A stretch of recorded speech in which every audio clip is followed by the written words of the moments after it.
Alright guys, for those of you who didn't get a chance to catch UFC Fight Night 149 in St. Petersburg, I wanted to give you a quick little recap. I know a lot of people have their eyes on Islam Makhachev right now, and he was going up against probably his most tough competitor to date in Arman Tsarukyan.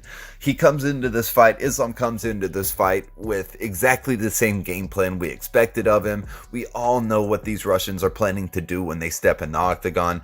It's just a matter of whether or not you can stop them from doing it to you. And in this case, it just didn't happen like that for Arman Tsarukyan. Now, to be fair to the guy, he did catch Islam with a couple good punches and landed pretty cleanly a couple times, but they just didn't seem to do any damage or any significant damage to Islam's game plan. I mean, he still kept Arman Tsarukyan on his back foot the entire fight. He made him fight his fight. He knew that if he annoyed him enough and aggravated him enough with his wrestling and his intense pressure, that he was eventually going to break. And that's what happened. That's what seems to happen in a lot of these fights with these Russians. Like, you look at Khabib Barbosa, Khabib McGregor, and now Islam Arman Tsarukyan. I mean, they just know what they're doing when they come in the ring, and they stick to that game plan and do it beautifully. So from there, we'll move on to Alistair Overeem versus Aleksei Oleinik. Now, Overeem was actually supposed to fight Alexander Volkov coming into this one, so he probably had a bit of a different game plan as far as the stand-up game, with someone as tall as Volkov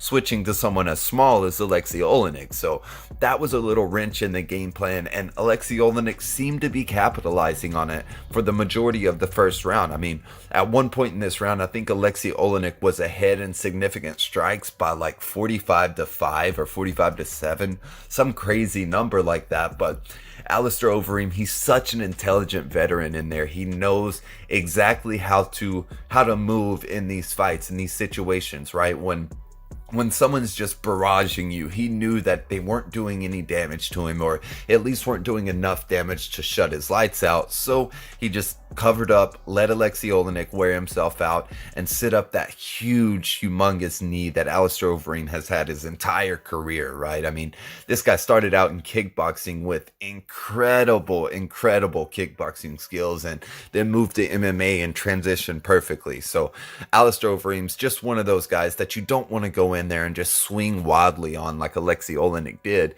Maybe Oleinik kind of felt like that was his only chance in this fight, with him being called on in such short time, but who knows, man. You have to believe he would have had a little bit better of a chance if he would have just stuck to his game plan, right, and try to pick angles on Alistair Overeem, unless that just wasn't possible for him, and he knew it. So I guess we'll never know, but what we do know is that Alistair Overeem's knees haven't gone anywhere, and his power hasn't gone anywhere. We see in this clip here, he just absolutely flatlines Aleksei Oleinik, and actually took a pretty heavy elbow to the side of Aleksei Oleinik's face for Mark Goddard to stop this one. So other than that, guys, I said it'd be a quick little rundown, and I promised you that. So that's what you got. Thanks again for watching. I hope to catch you again on the next few videos. Make sure to like, subscribe, comment, and all that good stuff. And we'll catch you next time.